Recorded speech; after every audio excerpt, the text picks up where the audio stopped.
I've got that radiant glow, that sweet, glorious blue. And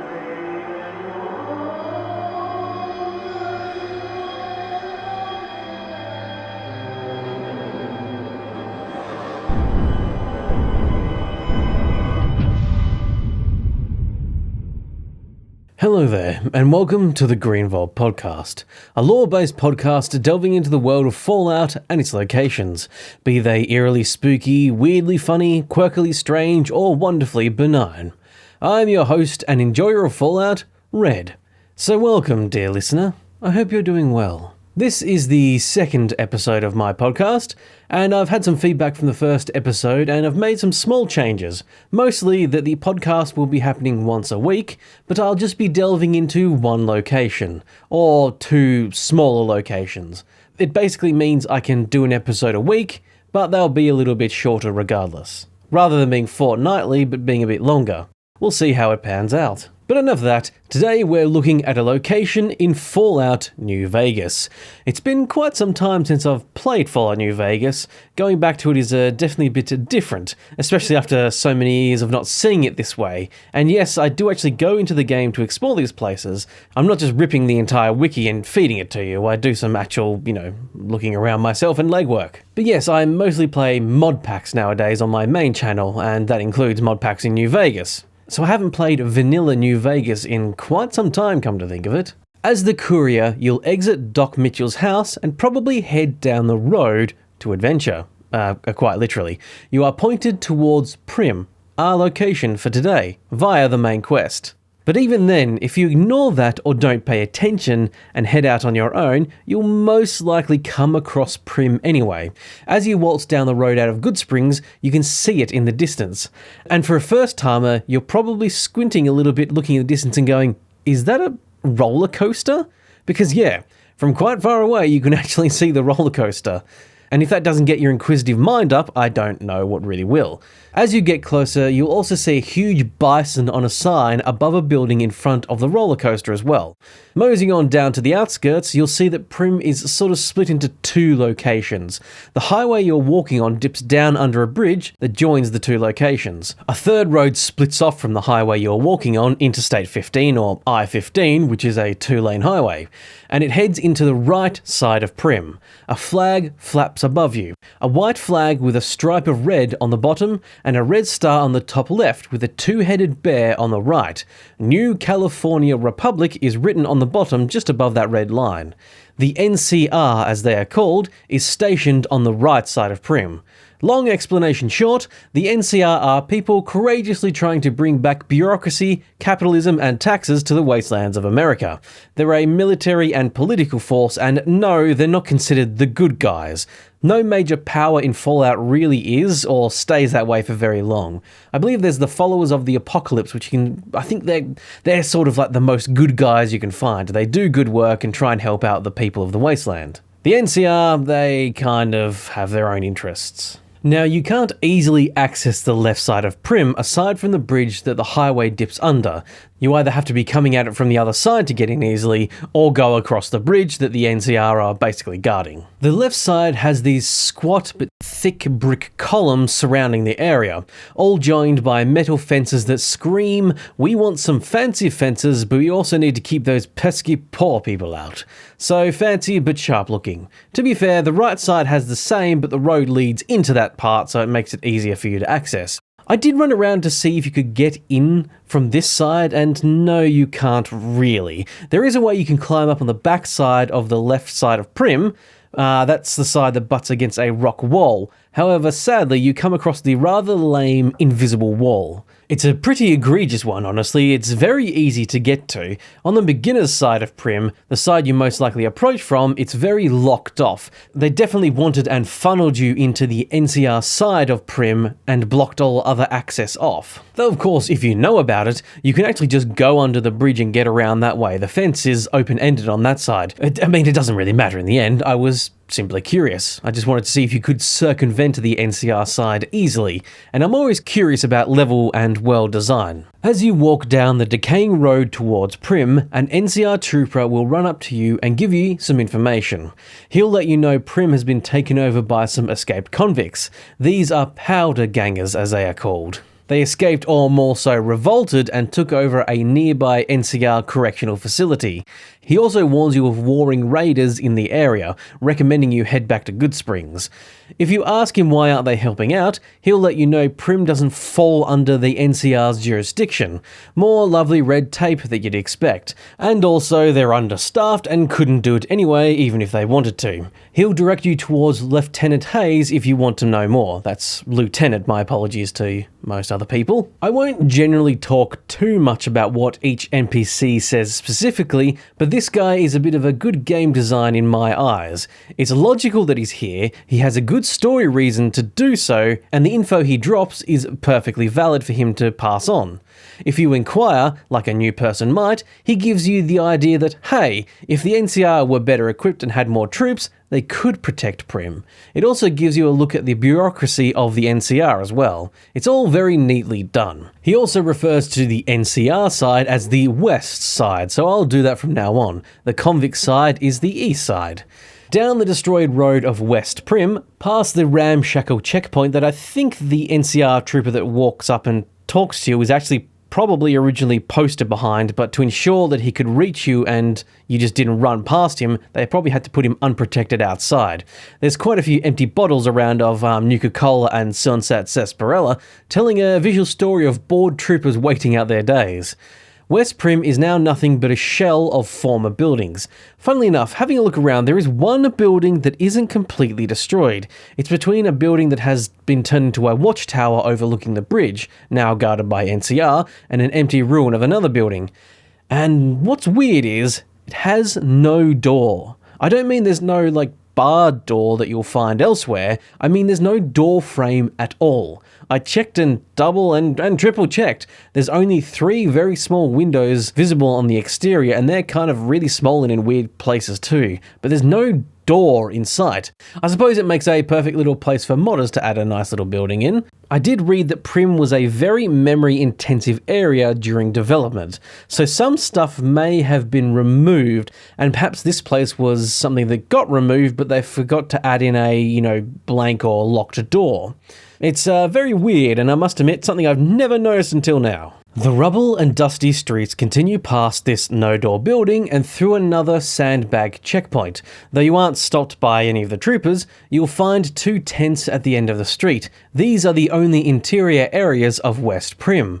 One tent has some bedrolls and some storage. The other is similar but also has Lieutenant Hayes in it, a main point of contact for some quests, which I'll get to later.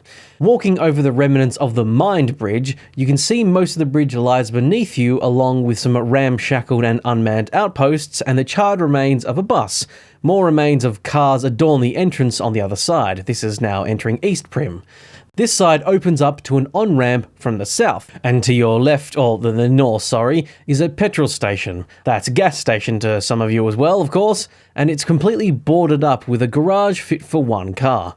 I love the design of the pump area in particular. It's that retro-futurism aesthetic that I love. It has 2 baby blue painted steel angled struts at the back. The triangle-shaped struts lean back, and at the middle an overhang pops out from the back of the struts, supported by 2 cables anchored to the front.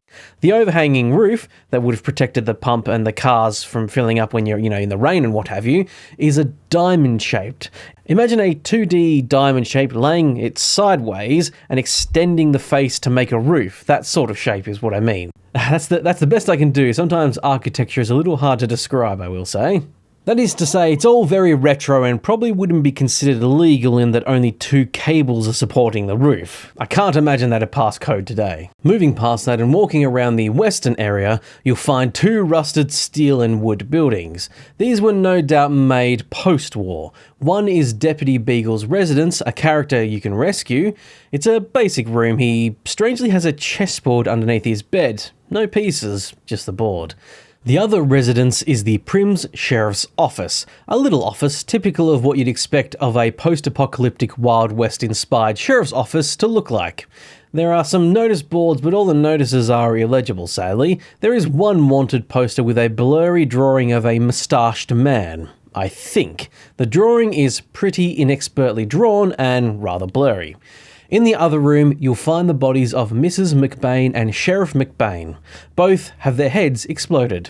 Now, as often in the case with the Fallout games, there is a usual sense of dark humour, though I think this is not meant to be one. It's not the bodies per se, but when you enter, you can absolutely hear their heads explode.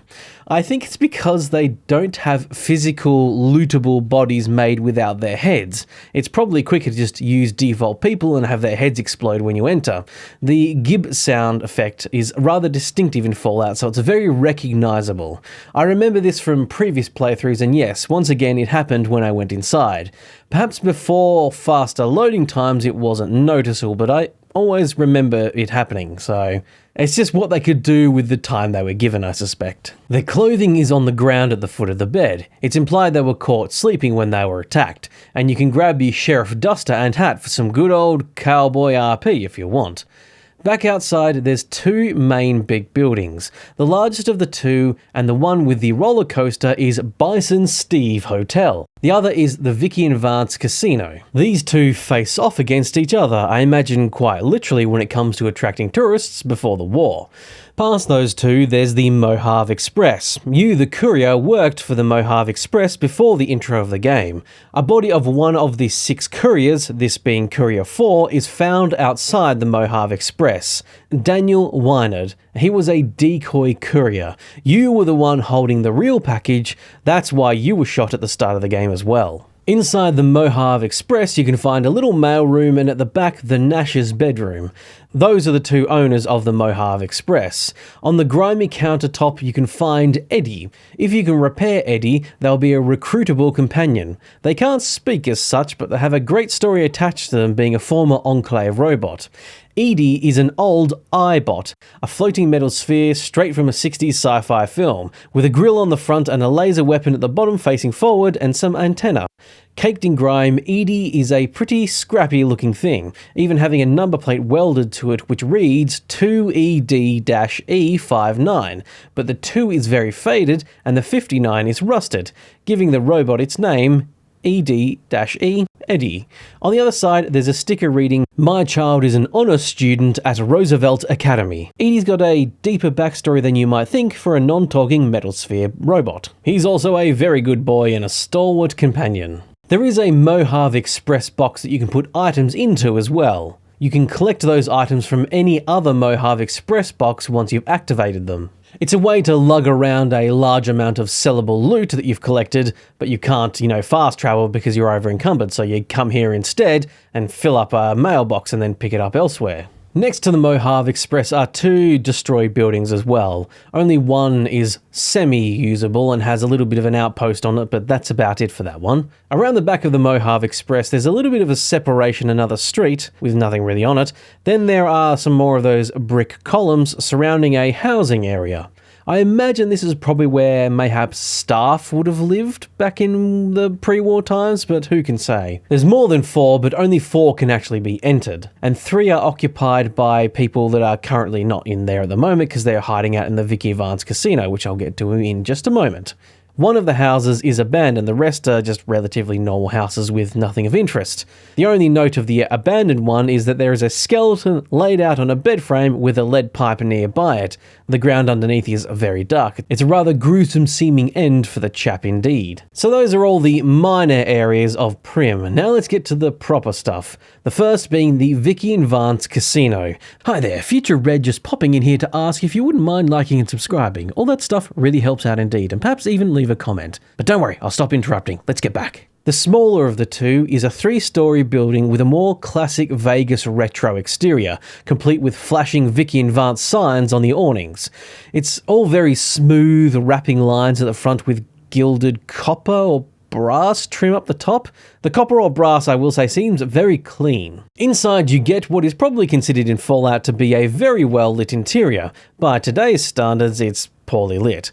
Spotlights shine down on two signs, bank and bar, and a car on the lowered floor of the centre of the casino. The interior is very Wild West inspired. Hardwood floors of alternating squares of timber planks, peeling beige wallpaper, and those half-circle wall sconces, mostly unlit now. I imagine getting fresh bulbs and rewiring things is probably pretty hard. The bank and bar signs are very Wild West, complete with old-timey font painted black with white trim on a white-trimmed wooden backboard. The lowered floor at the centre and the rest of the casino is filled mostly with slot machines and blackjack tables. There's a room at the side with some roulette wheels as well, though. The car at the centre of the lowered floor on a plinth is the obvious pride and joy of this establishment. This is Vicky and Vance's Death Car. It's a classic-looking car with a retro-futurism twist. Rusted now, but once a cobalt blue, I'd say. I'm not a car person, but looking at cars from other eras, I guess it's around from the 30s to the 40s? Oh wait, no, I did actually look this up. It's apparently based on a 1934 Ford Deluxe V8. Classic lines, but some metal stripes on the front to sort of change the lines of the car.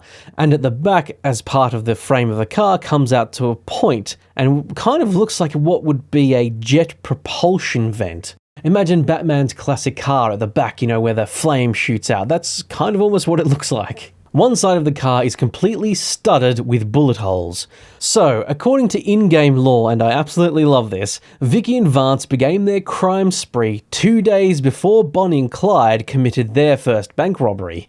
Their known crimes include shoplifting, check fraud, petrol pump or gas pump drive-offs, and reckless driving. The couple met their tragic end when driving through the crossfire of a bank robbery in progress, and their car was just shot to pieces by the police. The police, of course, later issued an official apology for the incident, which was real nice of them to do. I genuinely love this lore, the idea of a crappier Bonnie and Clyde in a casino that decided to base its whole personality off of it. Even their end was accidentally driving through a more exciting crime in progress. There is a display case for Vance's gun, which is actually empty. That's another quest.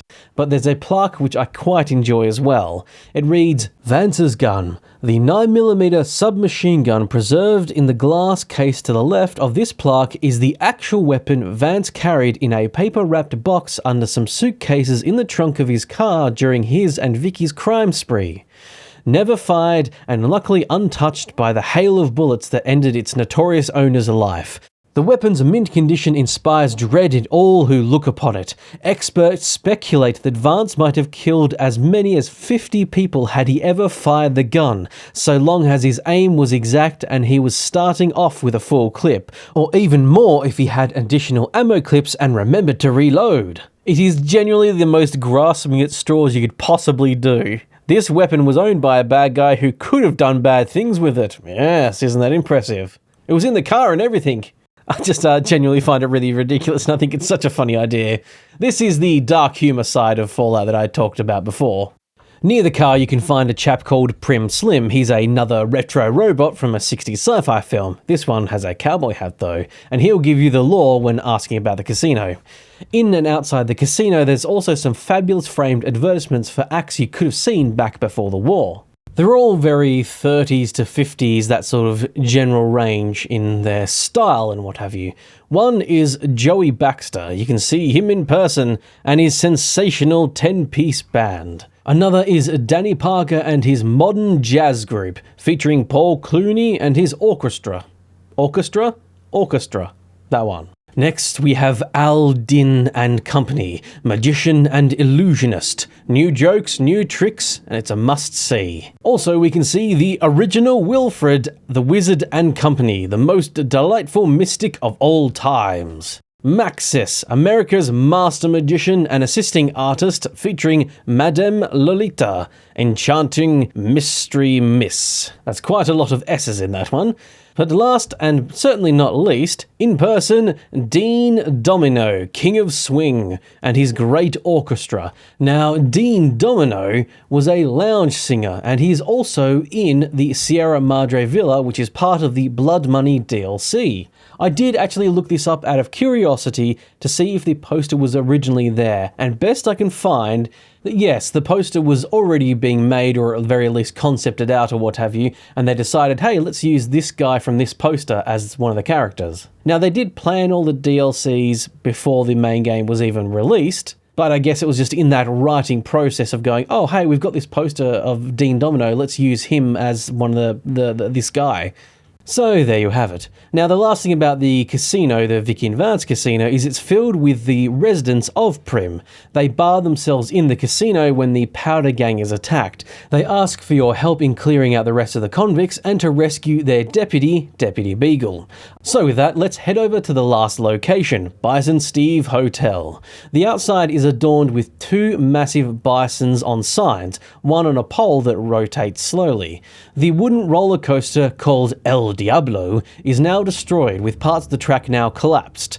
Above the entrance to the casino is a sign with Lucky Casino on it, and it's framed with a hump of the roller coaster. This casino very much has the feeling of a spite build. Someone coming in and saying, yeah, you've got a casino and a hotel? Well, I'll make one, but bigger, with a roller coaster. Then they actually followed through with their insane plan. You can actually find two of the El Diablo carriages lying around the area. One is sort of near the entrance on its side, and the other is sitting on top of the west wing roof of the hotel. They have a very cheesy classic devil on the front, with El Diablo emblazoned under it. You boarded the roller coaster from a door attached to one of the upper floors of the casino, of which this casino seems to have 6 of. It's kind of hard to tell with this one, as 2 sets of the windows seem very close together and could easily be windows for a more vaulted roof level. As with the Vicky and Vance casino and quite a lot of buildings in Fallout New Vegas, there's a lot more windows and they don't match what's actually on the inside.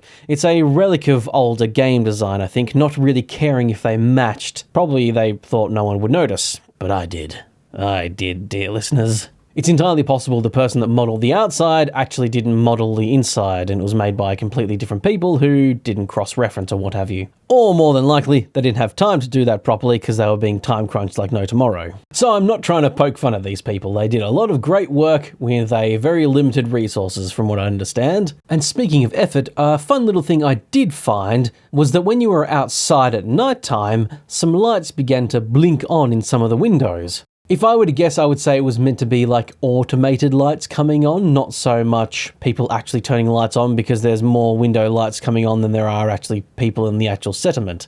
And that does come on to another thing about this place, is the scale. Primm is described as one of the largest settlements in New Vegas, but it's pretty small. There's, 4 houses occupied? No, sorry, 3 houses occupied. One of them is empty. There's the people at the Mojave Express, no one in the Bison Steve Hotel, and there's just a couple more people that hang around in the general area. This is something you'll often find in the Fallout games, even Fallout 4, the newer stuff.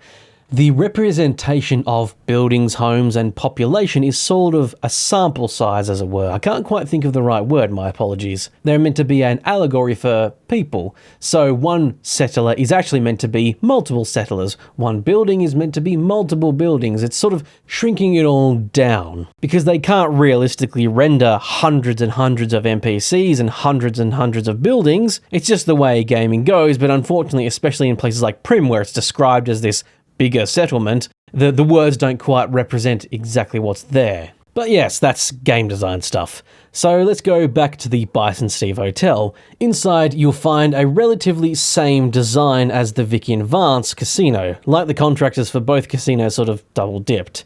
It's a bit more open with bigger rooms, meant to feel more impressive and grand, no doubt. In current times, this place is now the opposite of the Vicky and Vance casino. This is a hotel that had a casino, but you can actually only access some parts of the hotel area. The Vicky and Vance is the opposite. It only has the casino, but there are 2 floors you can see with windows above. The main door to the Vicky and Vance is blocked off, and inside the casino part, there's also an area that has a caved-in roof, which presumably would have led further into maybe more parts of the casino, or that's where, the hotel is or what have you. In the Bison Steve Hotel, you can access the main area. There's a gift shop, which is just pretty empty now, unfortunately. Just some empty shelves and some empty bottles, and it's a rather sad time for someone looking to pick up a souvenir. At the entrance to this place, though, you will find the only terminal around in this area. However, it's simply used to open a locked door that's next to it. This is a staff area where you can grab a few little bit of supplies here and there. but nothing of real note or interest. There's only a small amount of actual good loot in Primm, and I'll get to those a little bit later. The inside of this casino uses a lot of repeated textures from the Vicky Advanced casino. The only difference is the marbled floor in this rather grand-looking eating area. Well, grand for the time, I assume. All the furniture's piled up against the walls, and it actually looks relatively basic. This almost has the feeling of a buffet-type eatery rather than a sit-down and wine and dine type place. Although actually, thinking about it right now, I have a feeling mayhaps this was meant to be where the poorer people ate, and upstairs there might have been some more wining and dining. I also assume the casinos were upstairs because you see no sign of it at all here. There was a sign out the front saying Lucky Casino, and it's obviously trying to compete with the Vic Advanced Casino, so I have no doubt that they're there somewhere. It's just for game design purposes, there was no point in putting two casinos in. And like I said before, Primm was considered rather resource heavy and they had to trim stuff down. Who knows, mayhaps there was a casino up in this part as well, but they just couldn't do it because of time. There's some rough and tumble ne'er-do-wells in this eating area, and Deputy Beagle is being held in the next room in the kitchen. You can let him free and he'll courageously hide away while you do all the work. With the right skill check, you can convince him to actually come along and help you, though from memory he's not that helpful and falls pretty quickly. Upstairs, we get some dusty, ramshackled and destroyed hotel rooms.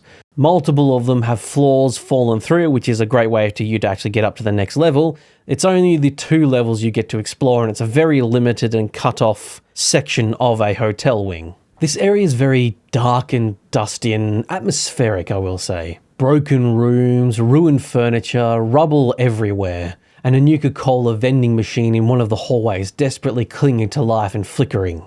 It has this very oppressive feeling, and it's also filled with ne'er-do-wells as well. You'll be fighting in these ruined, tight, cramped corridors, most likely hearing some bad guys before you even see them. The final thing of note is that there are 2 rooms with 2 scenes in them, you might say, both involving skeletons. One was apparently going out in a blaze of glory in a bathtub of an empty whiskey bottle and some Psycho, a in-universe drug. The other is a little more grim. One skeleton lays on a bed. The mattress has a dark stain around the neck area, implying they were probably stabbed there or what have you and bled out.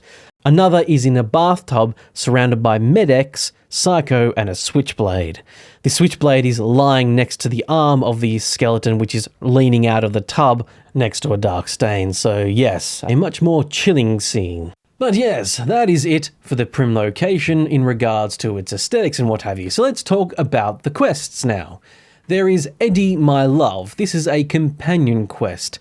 This is about Eddie, the robot, and repairing him. You'll find out he contains research data and voice recordings from Dr. Whiteley, an Enclave researcher. The Enclave are bad guys that are mostly extinct now, though they do seem to keep cropping back up in games. They're one of the main antagonist groups in Fallout 3. If you have an image of the NCR in your head, imagine a more militaristic and much more evil version of them. That kind of sums them up in my experience at the very least anyway. The next quest is I Fought the Law. This is a side quest. This is actually a quest that involves Primm but is mostly elsewhere in the NCR correctional facility. You can help the NCR or the Powder Gangers out in that quest. Next up is My Kind of Town, another side quest. This is the quest where you actually help out the people in the Vicky Advanced Casino, talking to Johnson Nash and rescuing Deputy Beagle. They Went That Away, which is a main quest. This is actually linked to the previous quest. You need to rescue Deputy Beagle to get information from him. Or at the very least, read his journal to get that information, which he has on him at the time. Classic Inspiration, another side quest. This one you come to Primm as part of that quest to take a photo of the Bison Steve Hotel sign.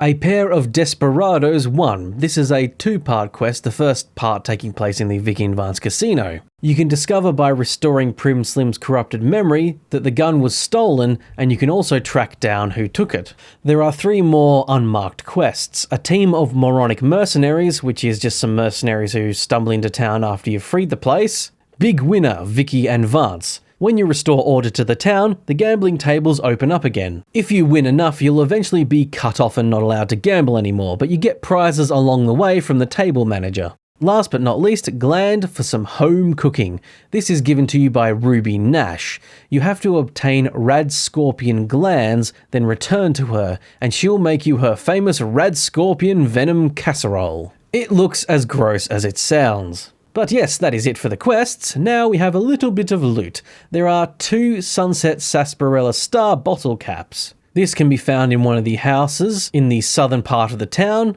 The other is in the Bison Steve Hotel on the ground floor. Staying in the Bison Steve Hotel on the ground floor, in the gift shop you can find inside a hard-locked safe behind the counter, Lucky, a unique .357 Magnum revolver. And of course the cowboy duster and hat that you can find in the Primm's sheriff's office, but there's also a cowboy repeater there too. These items will however disappear after you complete the quest My Kind of Town, so make sure you grab them before that. But that's it for the notable loot in Primm really. There's not a huge amount, I will say. A couple little notes on Primm. Primm is based on the real-world location of Primm in Clark County, Nevada.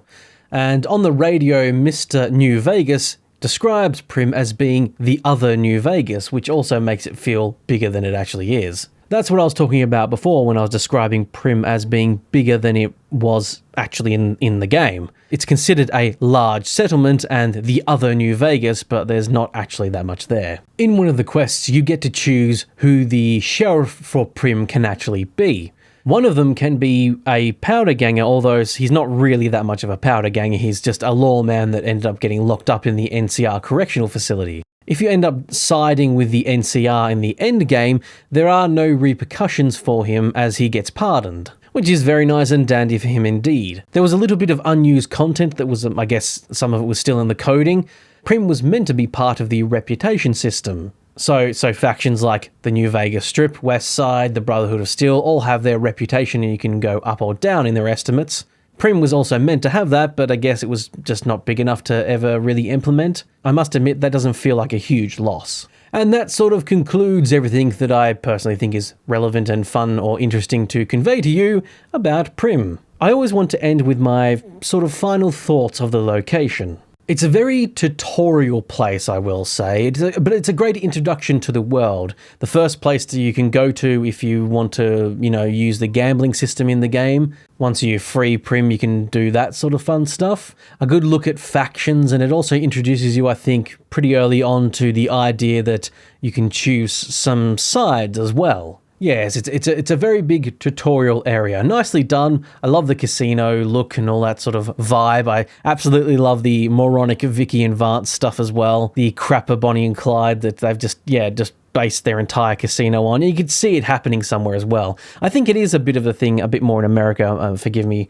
perhaps for talking out of turn here, but it feels like sometimes you go to some places there and it's like, oh, we've got the 3rd biggest ball of yarn on the eastern side of America. And this is its hometown, and we're proud of it type thing. It's got some great aesthetics and the classic, lawman and the escaped convict standoff. It feels kind of very Western inspired, as is most of New Vegas, I think, very obviously. That's all I can think of at the moment, and yeah, all in all, a nice little area. But yes, that is pretty much it for this episode. If you have locations you think would make an interesting episode, do let me know. But tell me why, though. I want to know if you like a certain location, why. It doesn't have to be anything amazing. It can be that there's a really funny story here, some great environmental storytelling, some great architecture, just something. Tell me why you're passionate about that location so I can get passionate about it too. And as always, don't forget to like and subscribe and all that good stuff. Leaving a little comment too really helps out.